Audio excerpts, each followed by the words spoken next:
And according to this, we are now live, gents. So, good evening. How are we all? Excellent, Carl. How are you? Looks like I'm better than you two. Oh, dear. So, we'll have a quick rundown. So, we've got myself, Carl, this evening. Good evening. Below me, we have Dan. Say hello, Dan. Hello, Dan. And then we have what would appear to be Richard. Hey, guys. How are you all doing? And then we have Captain Dylan down at the bottom. No, the artist formerly known as Prince this evening. Right. Okay. My apologies, James. So tonight, folks, we're going to take a look at the whole of Discovery Season 3. We're going to have a chat about things that we liked, things we weren't so keen on, and anything else that pops into our head, really, that stood out for us during this season. Now, don't forget, we want to hear your thoughts and comments, so drop those over there. We'll quite happily include those, have a chat about them if there's anything we miss or you want us to pick up on. So we'll have a good look at those. But we're going to kick straight off and talk about what was the main arc of Discovery Season 3, which was the burn. So just to give everyone a quick refresh, and it is a very quick refresh, basically this was the burn.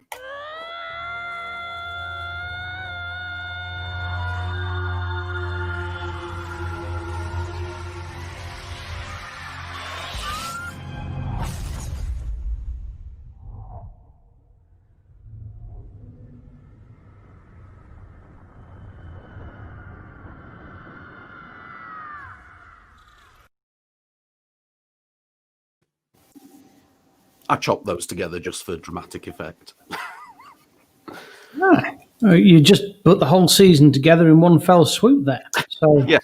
This is the burn. This is the catastrophe that's befallen the Federation. I'd like this. I'm glad you've chosen to kick the show off with this, because do you think that was really needed? And I don't mean specifically the burn itself, but do you think, because Discovery has been shot forward a million years into the future, do you Only think they 1,000. had, It's not Red Dwarf.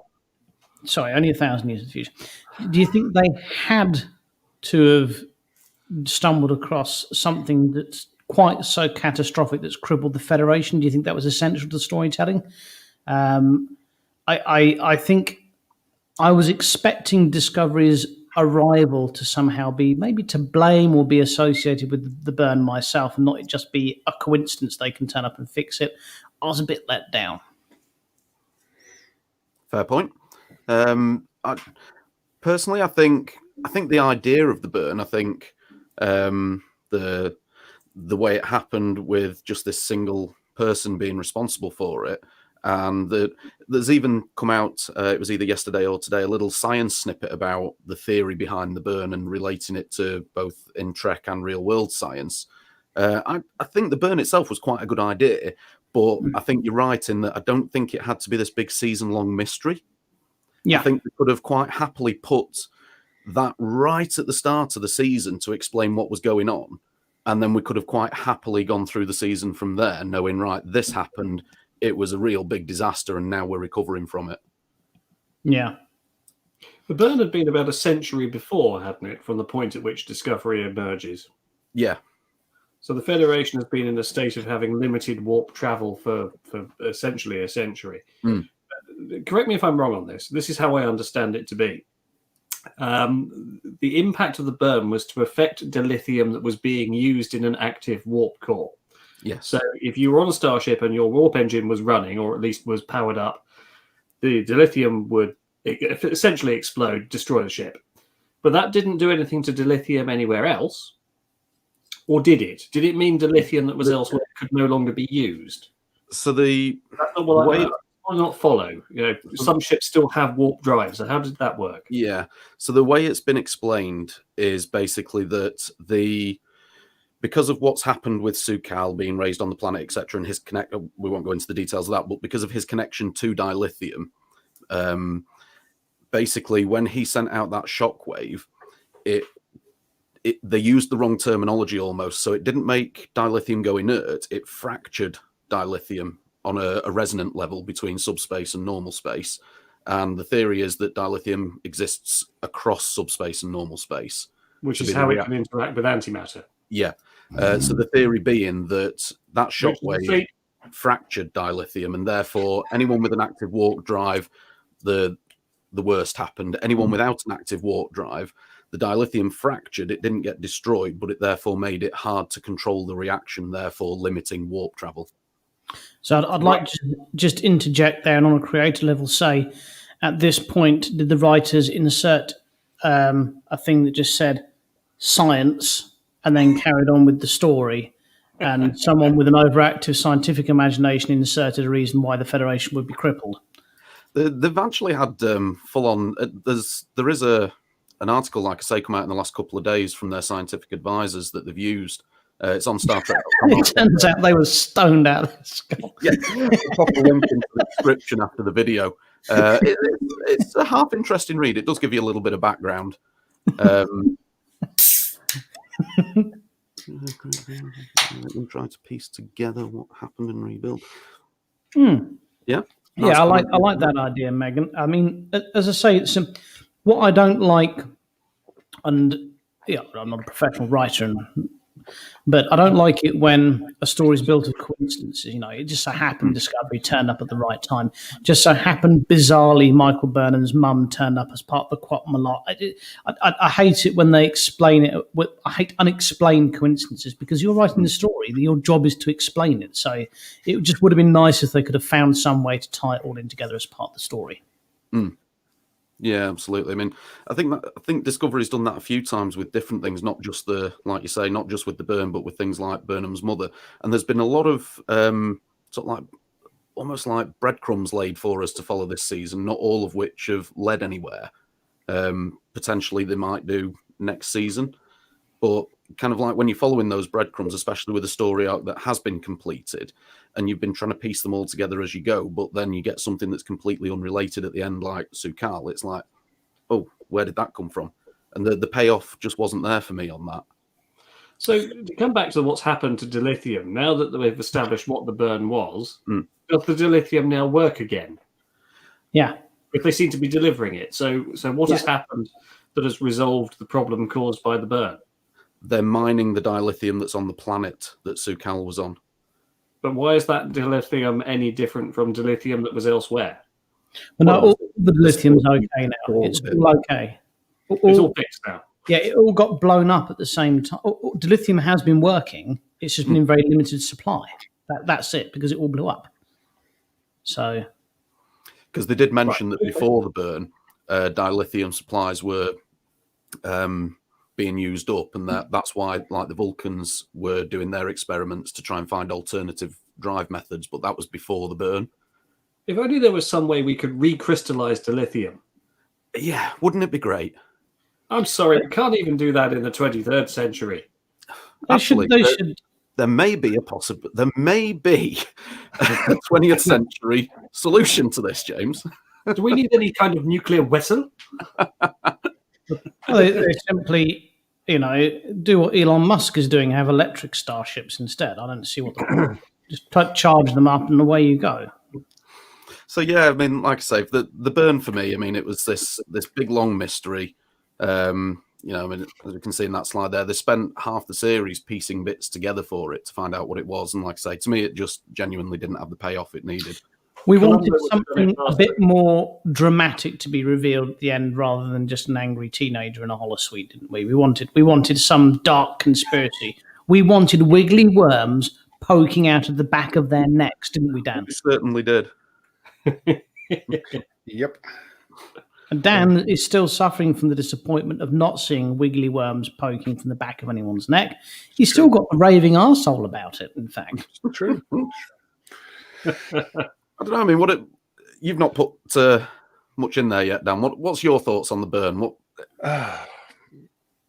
So, like I say, the burn was introduced as this cataclysmic event, and to me, it feels like the first 6 or 7 episodes were wrote in the writers' room, working quite well, and it was almost. I'm not bashing Discovery at this point or the writers, but it almost felt like the people that wrote the first 6 episodes hadn't met the people that wrote the second lot of 6 episodes, and they were just given a load of notes and told, this is where we're up to at the moment. Crack on. And there are so much better ways it could have been done. Megan's just put there, it would have been great to have seen the crew experience and survive it, and then try and piece together what had happened and rebuild. That would have been a really good storyline. To have a graphic of loads of ships blowing up around Discovery as they arrive, going, "Whoa, what's going on here? This is like we came here for this." It would have been brilliant. Yeah. Or Discovery finds the Federation for the Federation to then blow up. Like I say, I think that the idea of Su'Kal and what happened to him, I think if it had been more of a localized effect as opposed to a galaxy-wide event, and it had just been a single episode where, say, Discovery was flying past the planet, they had this shockwave, that would have made a great episode on its own. Just the premise of it, the way, alienated life form, the reasons behind it, and rescuing him, that would have made a great standalone episode. But as a season story arc, I didn't see why there was so much emphasis put onto the song. Because it was meant to be, everyone was picking up on it subconsciously, wasn't it? It was the lullaby that Su'Kal's mother was singing to him, and he was projecting that out. So it sort of hinted at there being a source from which everything was emanating, and that being him. Yeah. I mean, you have to dive pretty deep to get that, but that's what I've read into it. Yeah, and again, it's one of those breadcrumbs, I think, that was laid down for us, and we were sort of like built up to think, oh, this is going to be quite a major part to it, and actually it was just one of the breadcrumbs to lead us to another part of the mystery. I think I agree with Dan. I think the breadcrumbs were laid down, and then a seagull swooped down and ate the loaf before anyone else could pick them up for the rest of the series. I think he's hit the nail on the head there. Yeah, quite possible. Yeah, it wasn't all along the Watchtower. I mean, it's also one of the there's other shows like TV shows that I will watch, which are directed and produced by one person. Mandalorian, great example. Favreau. Discovery, they had some guest writers and directors in for certain episodes. Yes, but Discovery has with the exception of Frakes and a couple of others, Discovery has a different director every episode. And I wonder sometimes if you lose something in that. I wonder if you lose, these themes that are carried across would have been better carried across if, for instance, Jonathan Frakes had directed the entire season. Yeah. Well, I believe in the process, and I got this actually from watching What We Left Behind, the Discovery, the Deep Space Nine documentary, and chatting to Tony. It very much falls on the showrunners. It really does. You can have lots of different directors and you can have lots of different writers. That doesn't matter as long as there's one showrunner that has one vision. In DS9, it was Ira. In Discovery, it's, I think, 6 people. There are a lot. Yeah, and I think maybe it is the old adage of too many cooks spoiling the broth. Could well be. But we are not bashing Discovery. Let's make that abundantly clear. No, again, let's get. I mean, I speak down. We would rather have Discovery than no Discovery. Let's make that absolutely clear. But if we can help them make it better, it's our duty, and we'd be negligent if we weren't helping.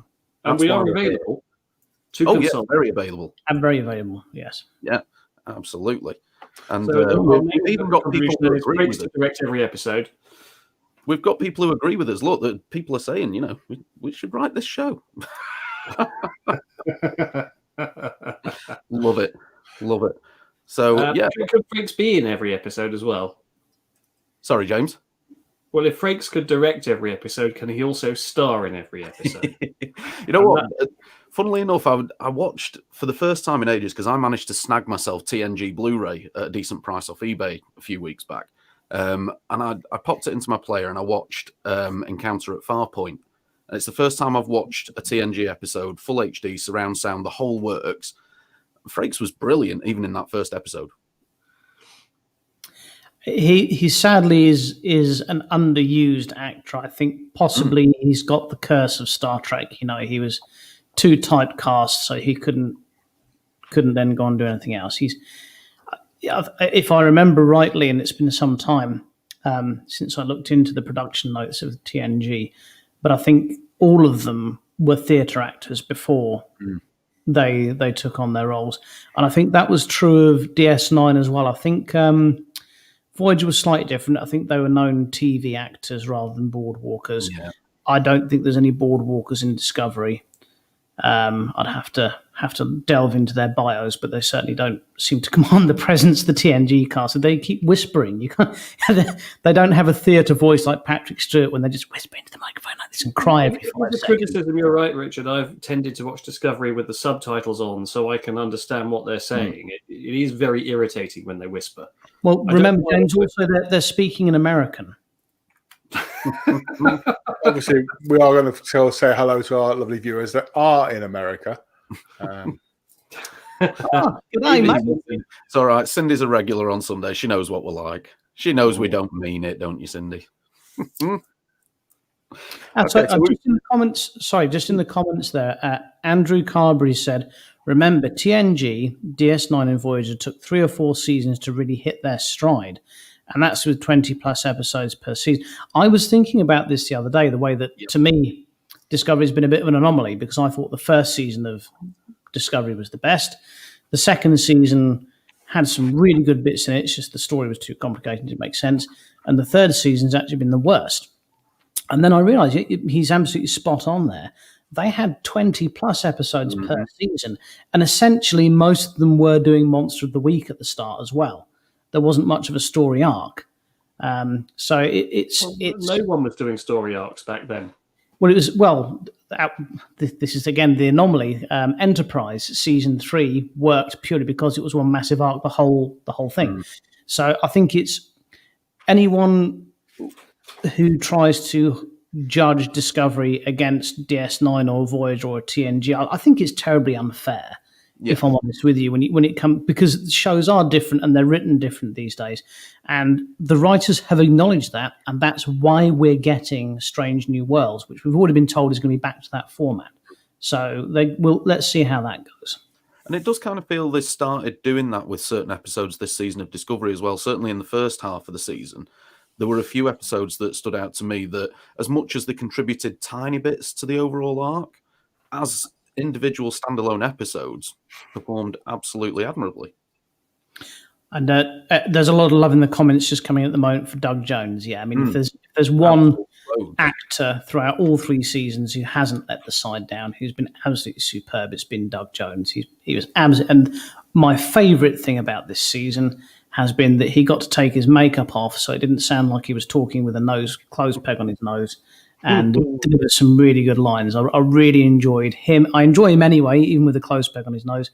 But him with the makeup off, I thought that was lovely, and I enjoyed him even more. I didn't think that was possible. But Saru, of course, is the mirror character that every series has produced, being the alien, the outsider, the android, or whatever, against which you reflect the humanity of everyone else. So you have Spock, you have Data, whatever. Saru is that character. So he's fallen into the easy position, as it were, of being the character that is going to be popular because of what he represents. Yep. Yeah, absolutely. And like I say, especially against the backdrop of some of the stuff that we see in Discovery, makes that personality and character even more prominent. What is this human thing you call comedy?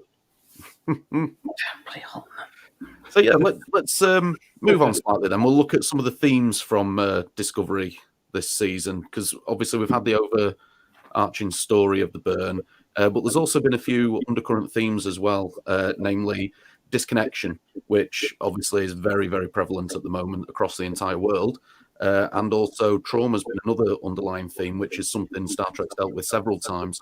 So with regards to those, I mean, certainly I thought the way that they'd opened up those first sort of like about 4 or 5 episodes showing what was going on with Depner, I thought were really, really good. But at the same time, a bit like the breadcrumbs we were talking about, and very much ties into the comment that was made by Andrew about the length of seasons, kind of feel like sometimes they don't give them as much exposure. Really like the ideas they're coming up with for these things, but maybe don't get as much exposure as they deserve. I think we all agree that Lower Decks is one of the better TNG episodes, because it took us away completely from the main cast.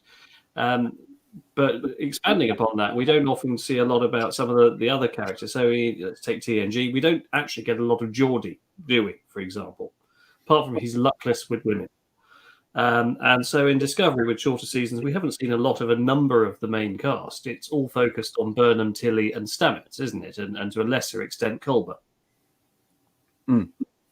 So Detmer and the girl who sits opposite her, whose name I can't remember, the chap who's at communications and the chap who's at tactical. We don't. I mean, I don't even know their names.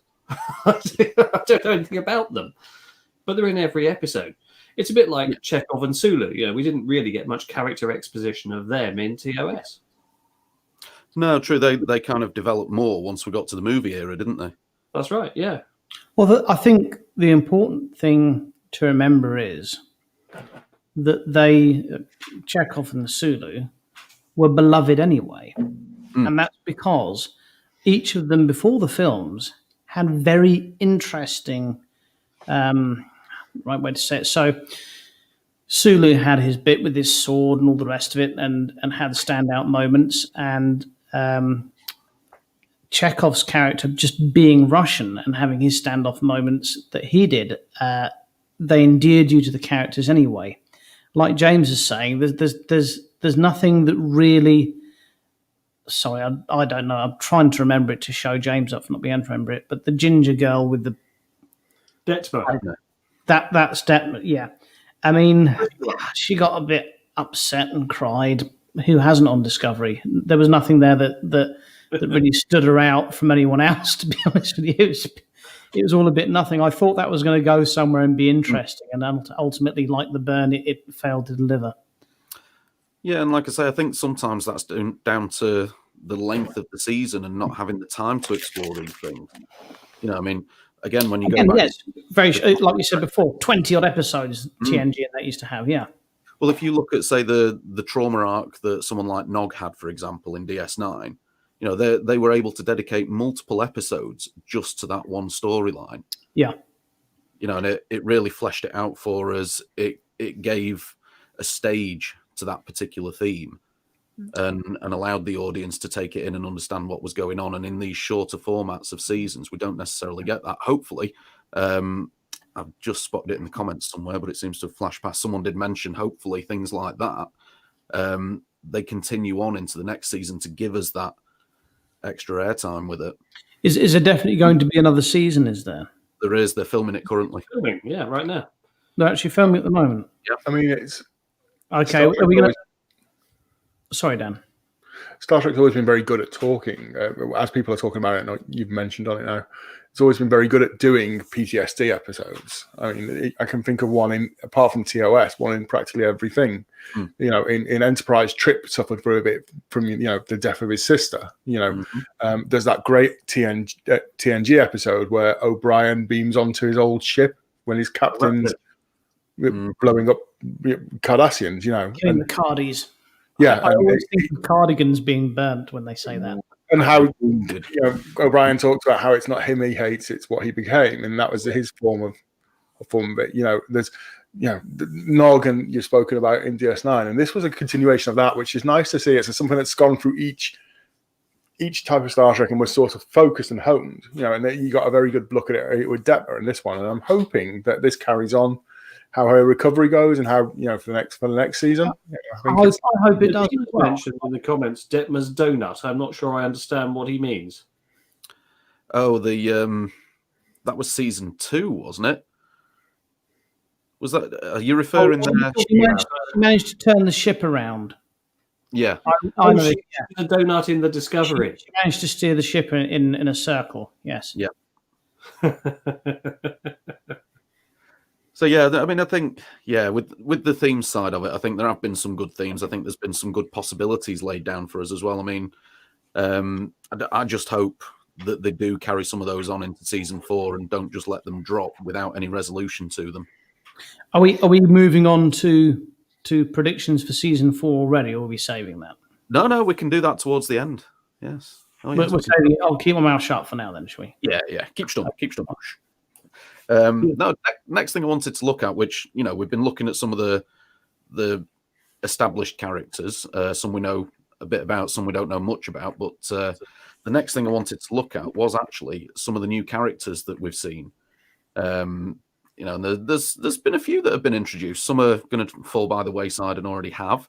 Others are going to be with us in season 4. It's already been confirmed.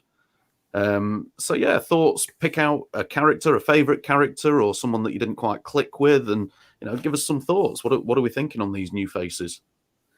The Wicked Witch of the West there, I thought it was funny when Discovery landed on her and all we saw was her slippers. Curling up. I'm a big fan of DC Universe's Supergirl, so I was delighted to see Booker.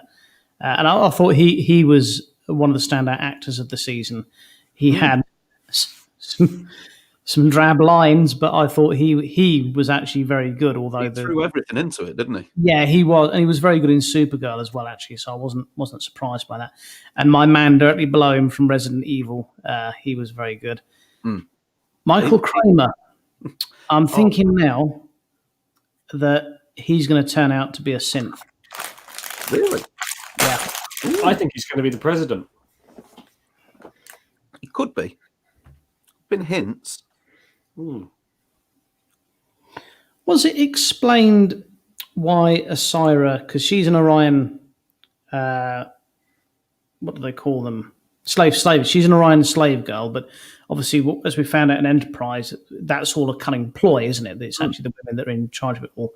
Was it explained why she wasn't wearing a scantily clad bikini like all Orion slave girls are supposed to? Or was that, did we just... Presumably because she's taken those abilities and put herself in a position of power, but out there power, as opposed to being a bit more cloak and dagger about it. And being... It wasn't explained. It was just a case of it's a 1,000 years down the line, and she's put herself into a position of power. And because I kept forgetting that she was Orion because she had too many clothes on. But... Oh dear. Will Book continue to be Star Trek's Han Solo? Well, if his son turns up and stabs him with his own lightsaber, yeah. What did we think about Book being the solution to someone else being able to pilot the spore drive? How did that work? I didn't really get it. Bow of the head there, Dan. I'm going to pull you in on that one. Right. Okay. So this is one that I think Doctor Who fans will more appreciate.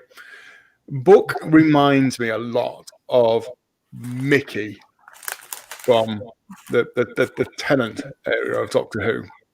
He was the sort of the idiot, lovable sidekick, the relationship of one of the main characters, and was always there when something was desperately in need to help save the day. And they've done exactly the same with Book as they did with Mickey in Doctor Who.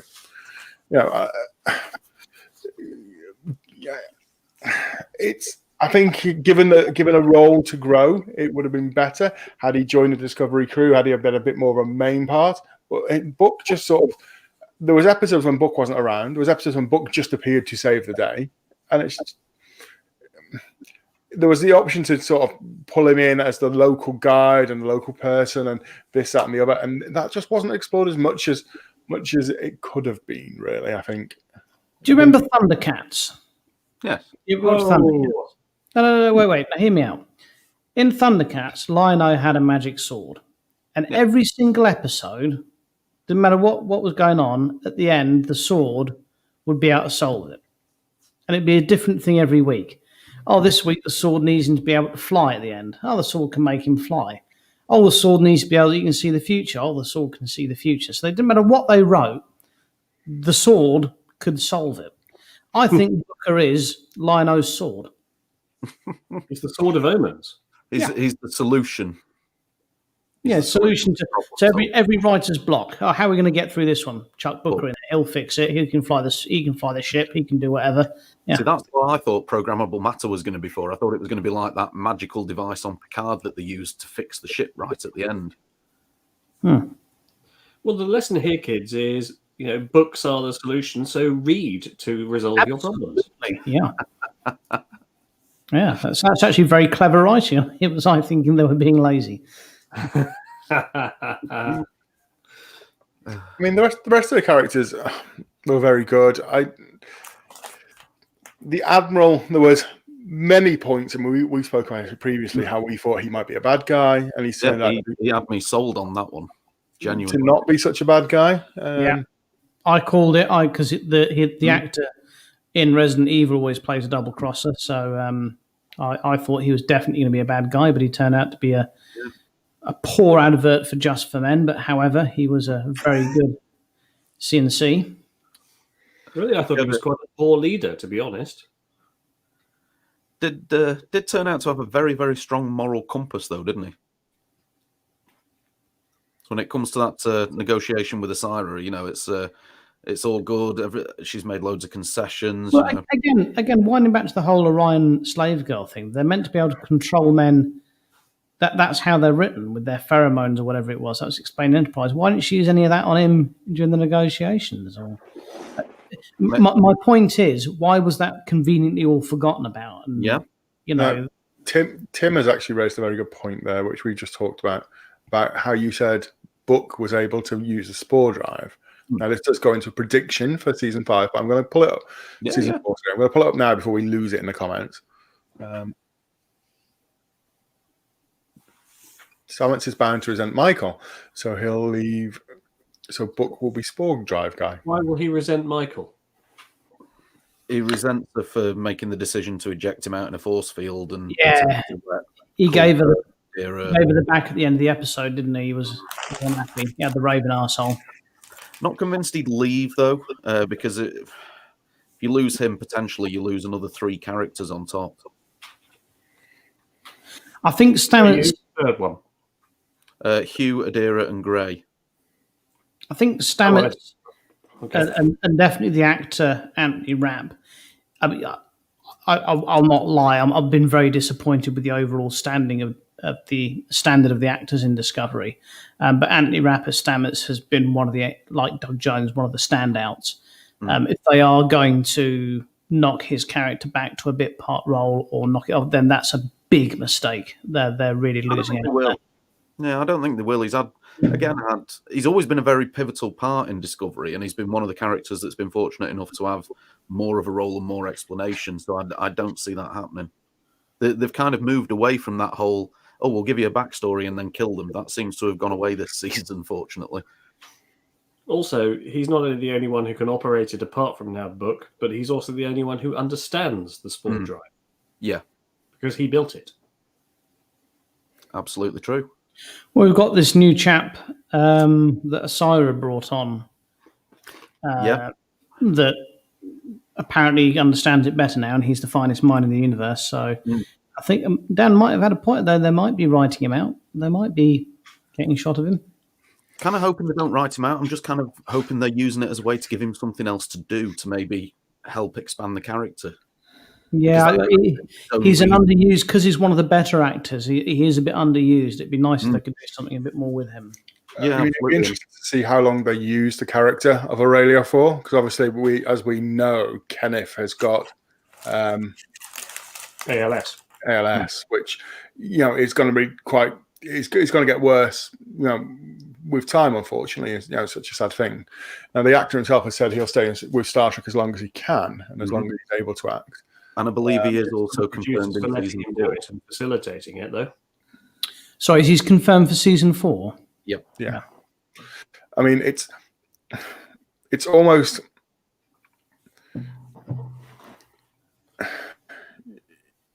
It's just because you've got Pike, who knew that he would be in a wheelchair. You've got this character now in a wheelchair. And you have to wonder, will the actors start to write with more things with that in mind? Does that make sense?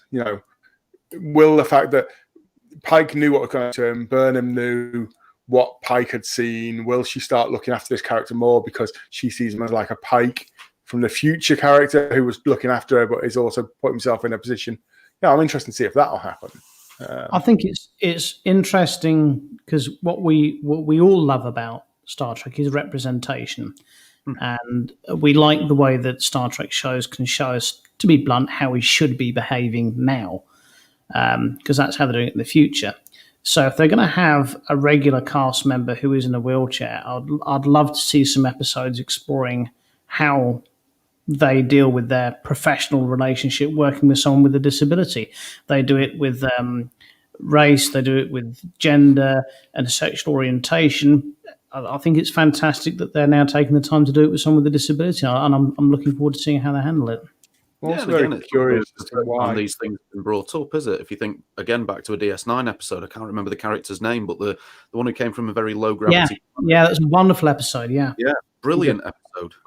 I must admit, I've always wondered throughout this season of Discovery why there's not scenes of maybe the crew looking in records for their, for Pike, what happened to him, or, what happened to that fleet that they left, or what happened to their family or friends members. There's been no real looking back in records for people you've left behind.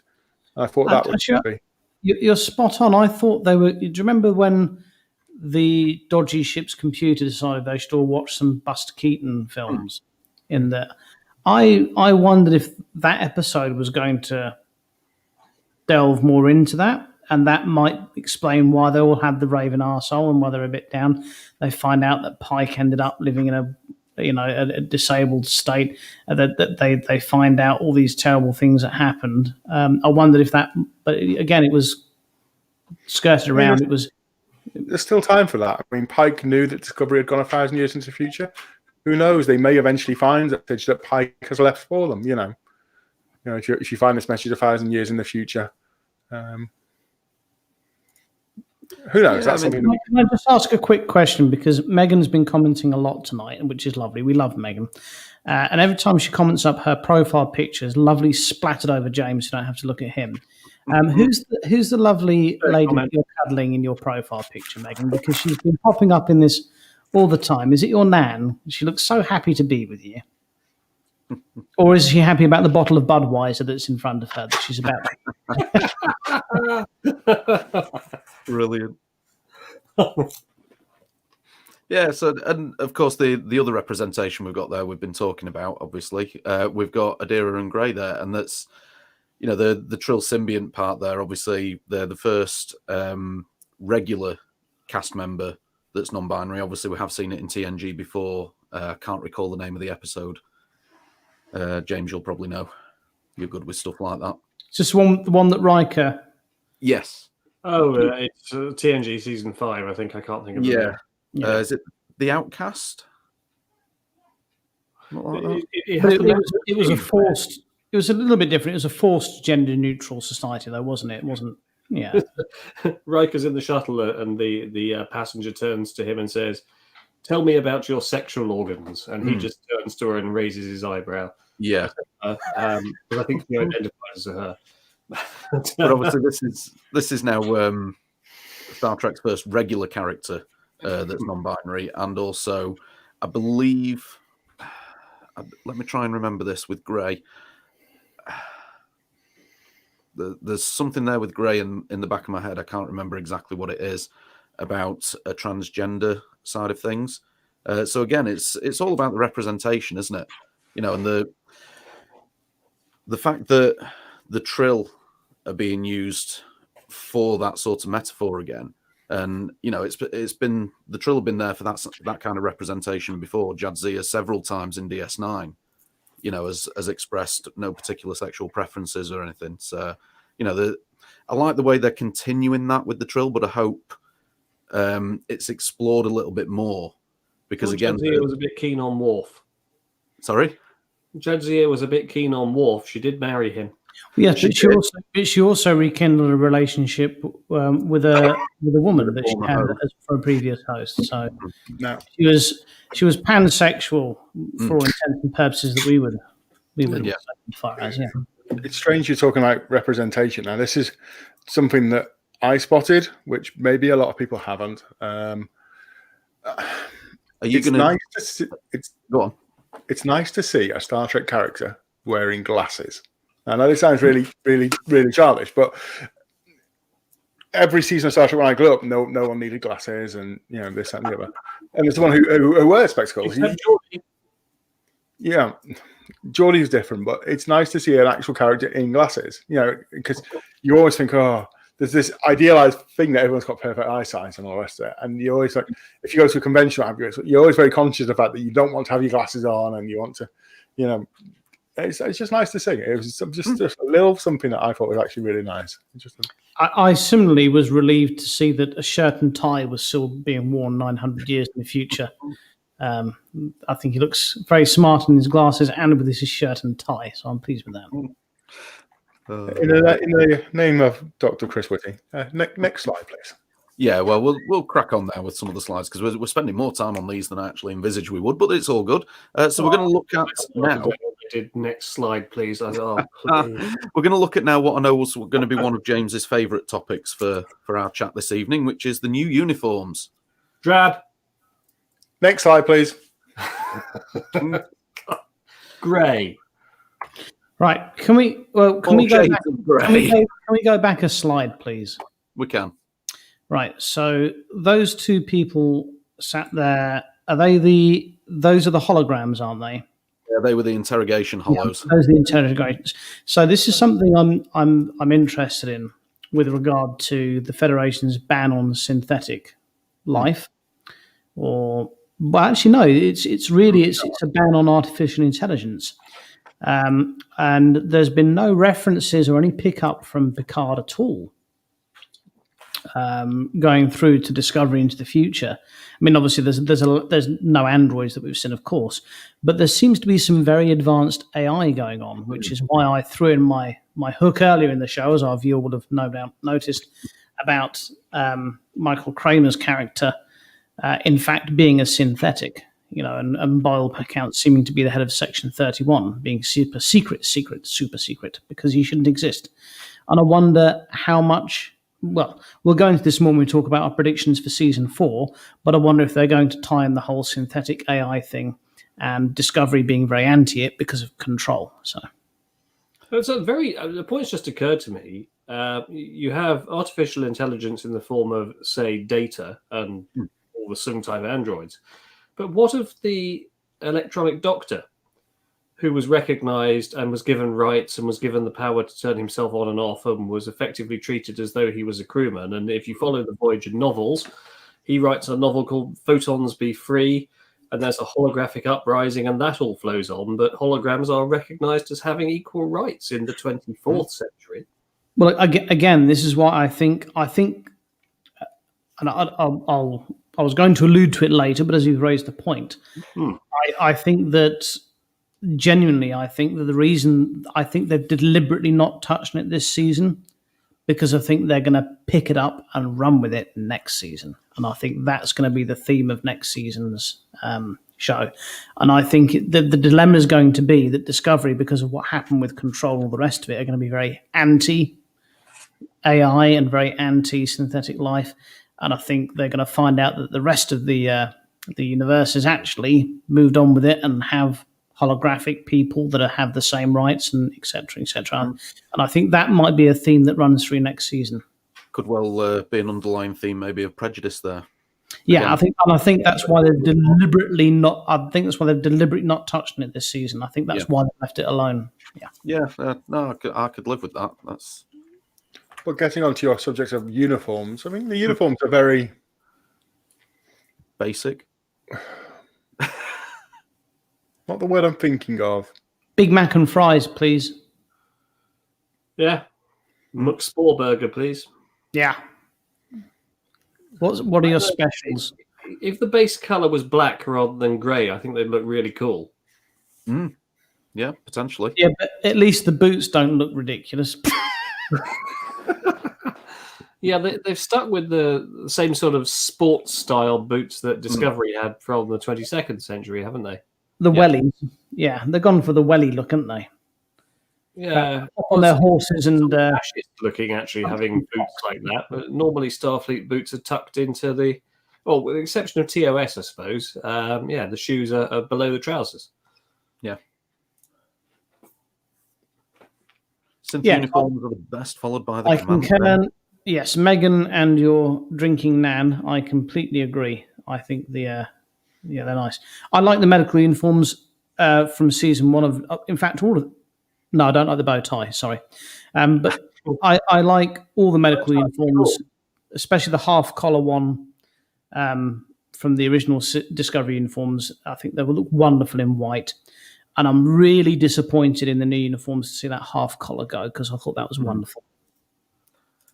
But So if I you was notice, gonna say something Richard, about all they've done asymmetry. with the half collar is moved it. So instead of being at the top, it's now at the bottom. So if you look over here on all the uniforms, the bit that was up at the collar that extended down is now down around here.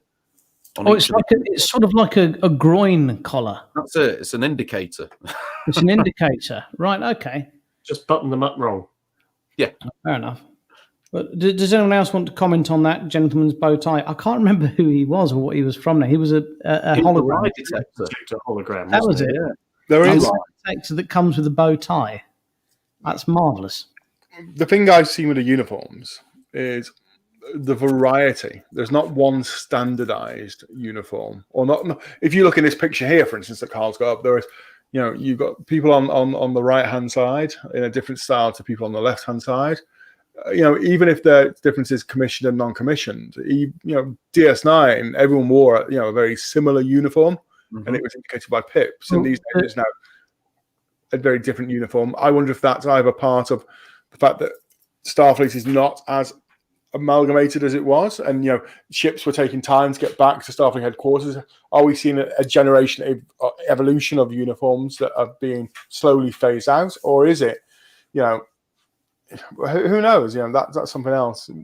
They're all wearing the same wellies, but isn't the one on the far right? Isn't that basically a Bajoran militia unit? Very uniform? similar, isn't it? That's Starfleet security, isn't it?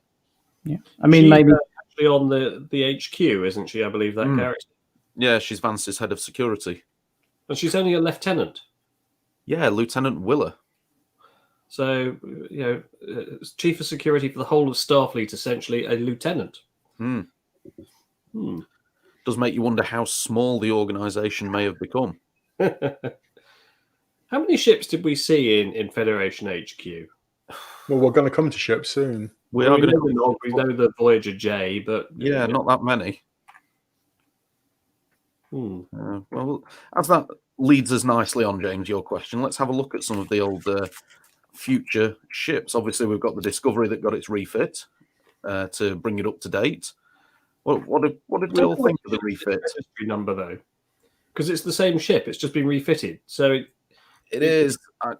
My assumption on that is so that they don't actively advertise to the galaxy that they've broken the temporal accords by allowing it to be there and not just getting rid of it. And because it, like Vance pointed out himself, Discovery being there broke the law.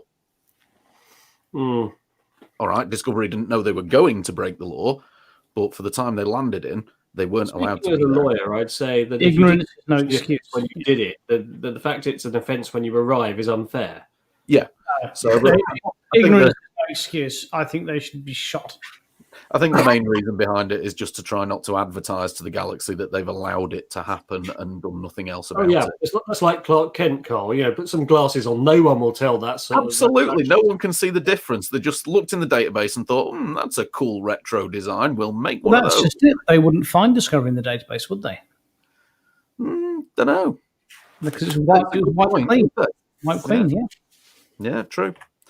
Yeah, and we had the old detachable nacelles introduced this season. Well, that was just stupid, wasn't it? I mean, sorry, but Served a point later in the season, but yeah, it wasn't one of my favourite moves. sorry, that that was Did just. was that point solely? How did the woman who went in to detonate the yeah, something or other that I got Yeah. bored with? How did she get from one side to the other? If you say she transported, well, why did she run all the way down there then? Why didn't she just beam down in the first place? she didn't beam down. It was never quite explained like that. She didn't beam down because they had a transporter block. The Emerald Chain had a transporter block in the system takeover that they'd done of Discovery. So it does beg the question as to how she made it across, because in that scene you clearly see she is in the nacelle. Maybe she I bet jumped. they have a special site-to-site transporter system that runs on cadet tears. She has to cry into the console. It just beams her across. So it was another point about Discovery this season. Don't get me started. Okay, we'll move on from there then for you, James. Here's one that will cheer you up, though. So we had the Voyager J. Yes. So, Representation, important with Star Trek for so many reasons and so many things. This touched all of our hearts. And you know what? I wasn't expecting it. I was expecting some references, but not Voyager. That didn't actually pop into my head that might turn up. It's not one of the traditional ships that you see being sort of like name dropped. Well, they dropped it in there, and we had a ship named after Aaron Eisenberg as well. They certainly did. And I think it tugged all of our heartstrings, didn't it? It was really, and again, I think it's because none of us knew it was coming. It was unexpected, and when it happened, it wasn't quite, like the last episode of The Mandalorian, but it was very much like, oh, I didn't see that coming. That's wonderful. It was really good. Did you get a picture of the new Constitution class, Carl? I didn't, unfortunately, no. I would have never actually defined that any of them, other than Owosekun saying, "Is that the new Constitution?" It was never actually defined as being, especially in the artwork that we reviewed on Sunday. It's not actually. It would have been a nice touch for the Constitution to be an Enterprise. Well, there's a few theories knocking around online, potentially about the seeing of a new Enterprise next season or the building of a new Enterprise next season. There's a few people theorizing on stuff like that. So this would presumably be something like the Enterprise L. Well, yeah, I mean, the last one we saw was the Enterprise J, was it? The J was very prominent in the temporal Cold War. So I think there's a good, depending on where they go with that, there's a good chance we may see it again. Possibly. And that was a massive ship. That was huge. But now that Starbase, the Federation, the holding facility is small, would they be more inclined to go for a smaller class of ship next time? Possibly. Well, the holding facility is small because it is generated by the ships that are within it. So presumably, if you have a large ship, it can generate a larger shield bubble thing. Yep, you would have thought so. Device. Yes. The Enterprise J, by the way, was a Universe class and designed by friend of the show, Doug Drexler. Oh, really? Was it? That was one of Dougie's. Yes. Hey, Doug, I know you're watching. He's always astonished that people think of it so fondly because it only appears on screen for a couple of seconds and there's only really 2 or 3 frames of it, but everybody loves it. Yeah, so it was, wasn't it? Just a couple of frames in that one Enterprise episode. Yeah. Literally all you see it for. Don't know. It was enough for Eagle Moss to milk everybody for a couple of quid. I mean, it's described as, it is a generational ship almost. It has universities on it, and it's so large it doesn't use turbo lift. You beam from site to site. And I think it was supposed to travel between galaxies, if not dimensions. So, in fairness, I don't think they'd have enough room for turbo lifts in the future, considering how much space they now take up after refits. I think to be fair though, with all these ships that we've seen, we've had the obvious nod to the Voyager, we've got the lovely tribute to Aaron Eisenberg there, we've got the references to the Enterprise J, all these different things that are referenced in various Star Trek franchises throughout the years. And Discovery's never really been one to do that its first 2 seasons. All right, it's blatantly tributed the Enterprise from the original series, albeit redesigned, and the character of Pike and Spock. But other than that, it hasn't massively interwoven itself. Whereas this season, they seem to have made that effort, which I quite appreciated, in all honesty, even though it's only little bits here and there. Well, I remember in TNG, they said that they didn't want to name check back to TOS or refer back to TOS too much because they wanted to be their own thing. They did in the 3rd episode. Well, they did it in the 3rd episode with Admiral McCoy. General rule, they didn't go back to TOS very much because they were trying to carve their own path. And so I think Discovery is doing that. Actually, this brings me to, you've reminded me of what I think is the low part of this season for me, where my expectations weren't met. And that's when they went to the reclamation scrapyard. I thought we were going to see so much it was such an opportunity to drop a load of Easter eggs in there. Yeah. We got, one? Did we get one? We got a Miranda class. Yeah, there was such an opportunity there for us to go, oh, look, it's a bit from that, and it's a phaser from that, and it's a... Yeah. And they just completely dropped the ball. We could have done like... that really... Could have done like Picard's archive room there, couldn't we? Yeah. Episode or like Data's head lying in a corner. The question for that, though, Richard, is it's a reclamation yard, not an archaeological site, and we are talking about 1,000 years in the past. Yeah, but we're not talking about You don't go to your local breaker's yard now that's full of Focuses and Mondeos and say, "Oh, I'll take a wheel off that Roman chariot." You know, you're absolutely right. However, with Discovery logic, surely one of them could just gone and cried over some junk, and it would have turned into a phaser. it would be nice that actually for there to be some sort of archaeological episode late in the next season, which does uncover a starbase or a settlement or something of that nature, which has been lost and been found or been dug up. That's always a possibility. Oh, like Odo's bucket. Yeah. They did say in the Osira character, that have you been in contact with Starbase? What was it, Deep Space 287 lately? And no one's been there for 87 years. They've had to carve out their own path over nearly a century. So I mean, who knows what people have been doing while isolated? Yeah, both ends. Let's move on slightly from the ships and let's have a look at some of the tech that we've been introduced to this season. We've already brought up one or two bits of it. These are the three main things that I'd picked up on we've been introduced to. The new comm badges that seem to be an all-in-one. So we've got the... They are kind of drab, aren't they? I'm not a fan. Got to admit, I'm not a fan. I like what they've done with them as in the functionality of them. I think that you want something that looks like this. What you don't want is something you have to look at and go, oh yeah, look, there's the Starfleet logo in there. And if I look really closely, I can see their rank insignia. Yeah, absolutely. Like I say, I'm a fan of the functionality, what they do with them. I think that's quite cool.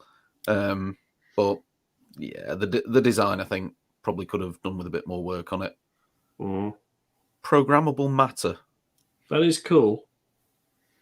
It is, but like I say, my fear on it was, and to be fair, they didn't do this, so credit to them on that one. My fear was it was going to be the all-in-one solution to everything, which they've not done.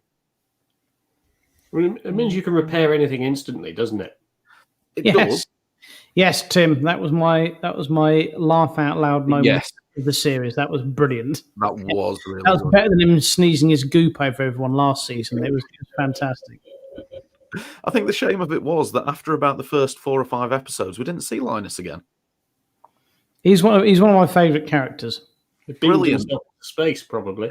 Yeah, he probably beamed himself into a little cubby hole and now can't get out because he can't reach his comm badge to get out. See, while we're talking about design and new technology and stuff, I think what I am disappointed not to see, and I know how far in the future, we're 1,000 years in the future. 1,000 years. Okay. But the Federation is pretty much stretched as much as it can be. I think they've missed a trick here. I think we could have seen a lot of refitted stuff.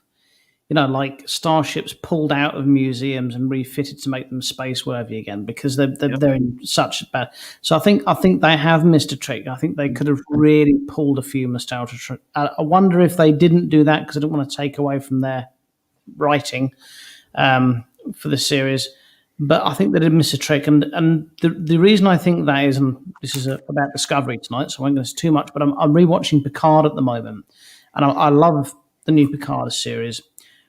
What I really don't like is Rio's ship, because it blatantly should have been a refitted runabout. Like, what's he doing flying this thing that just looks not even Federation or even from Starfleet? It could have been a refitted runabout and it would have been fantastic. And it got me thinking with Discovery, when the Federation's in such poor, dire straits, surely they'd have dragged...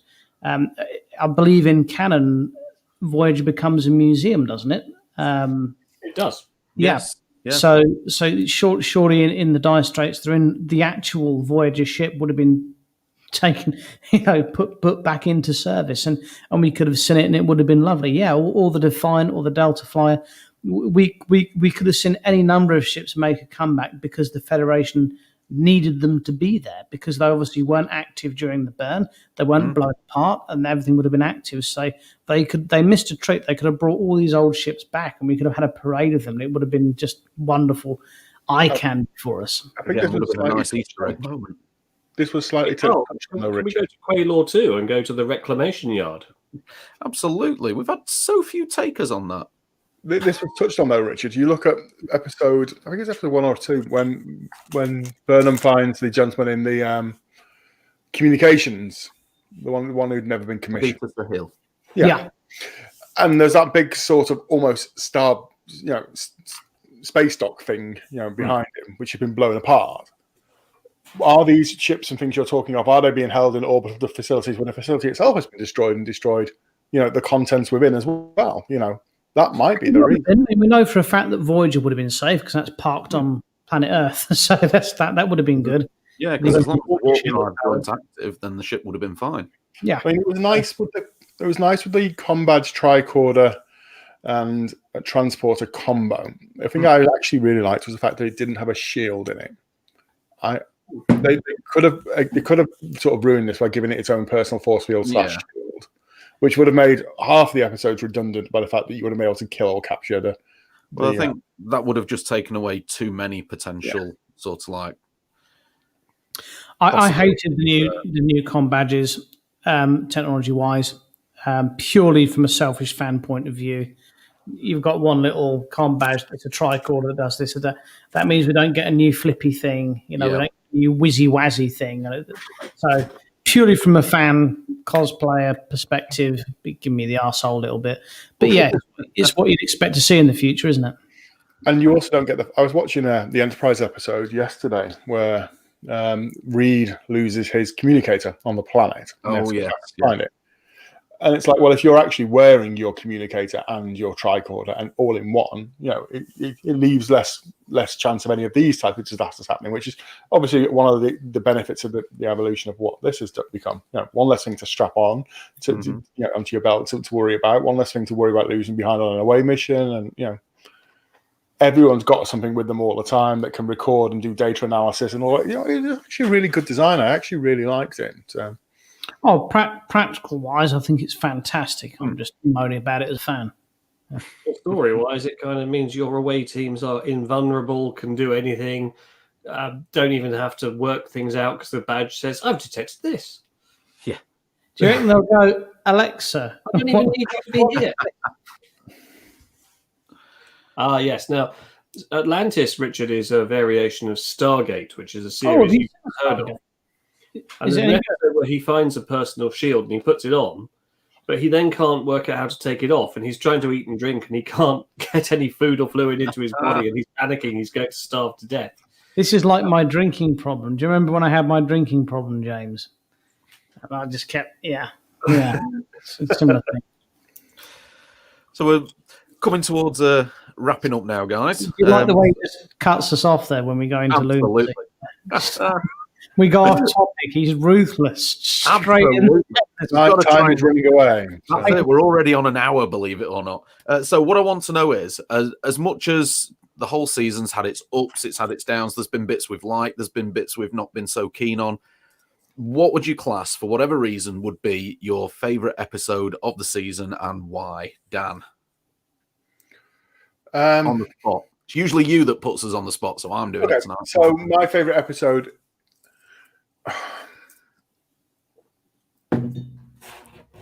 is probably the one with the reclamation yard. Scavengers. It's probably one of the ones that sticks in my mind more. It was very well done. I like the fact that it was that whole other side to, you always see the shiny ships and, everything new and shiny at Starfleet, and it's in space. And this was all like what happens afterwards, and there was that. It was the fact that you got introduced to the fact that the Emerald Chain is, not a good entity. There's so many good bits in that episode. Actually, I really liked it as an episode in itself. Cindy's there on the chat saying her favourite episode is episode 4, which I believe is Forget Me Not, which is where Adira fully rejoins with the Tal symbiont. Good episode, good choice. Like it. Richard?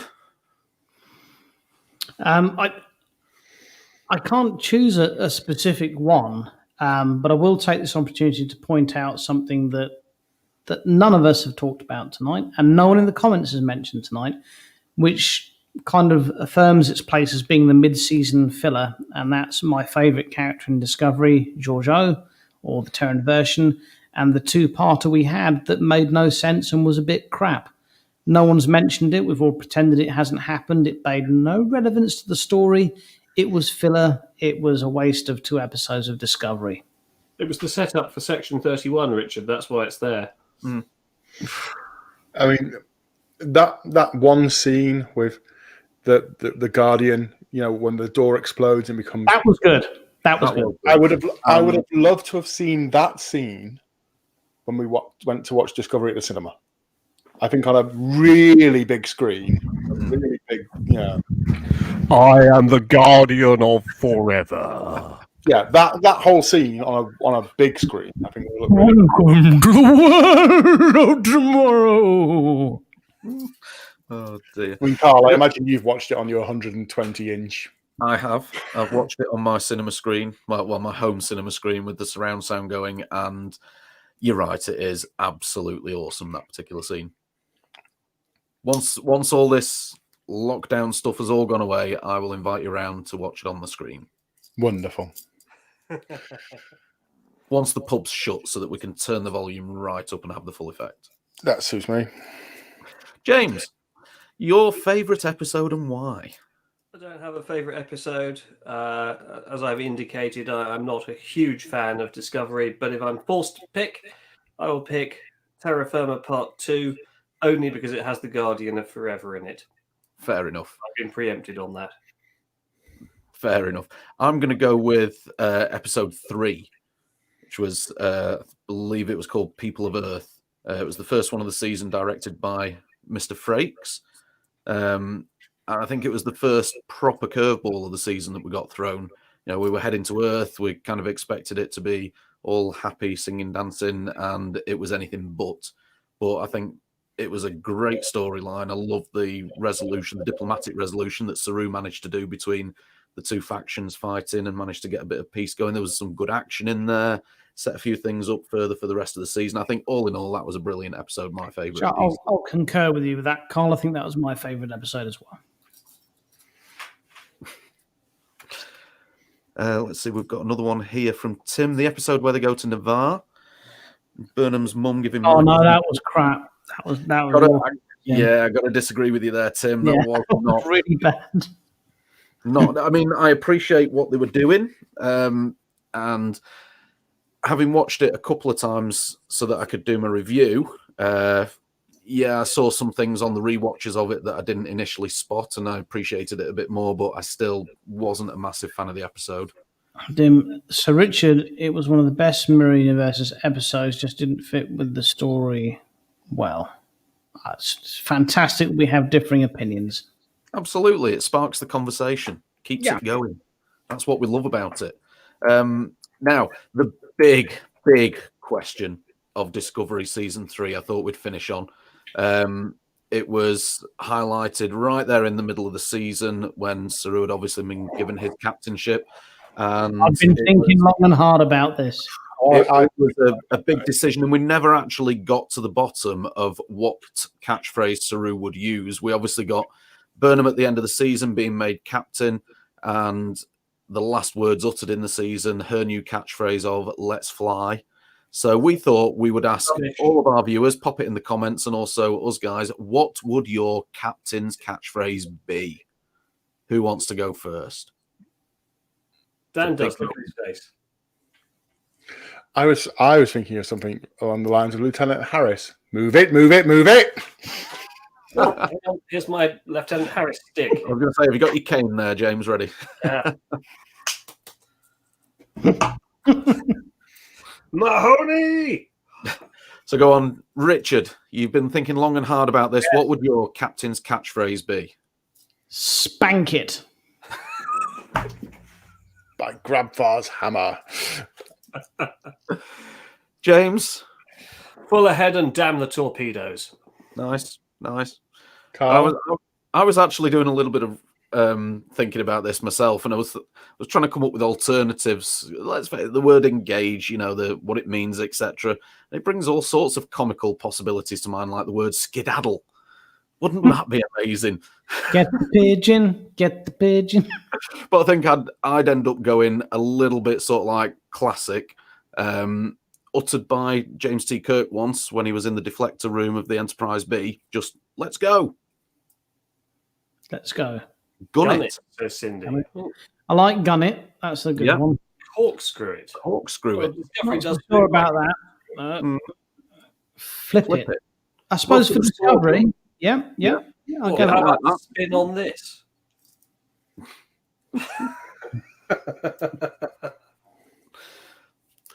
Oh, I'm not too sure about that one, Nadeem. Has it? I don't think that's appropriate for a Starship bridge. Oh, well. So next slide, please. There are no more slides, I'm afraid. That is it. That's everything that I had in mind to discuss. So is there anything else about Discovery Season 3 anyone would like to discuss before we call it? Well, I think we should maybe do another video another day, because obviously time's pressing on, about Season 4 predictions. Might be a fun one to do as a different video. I'm saying one word.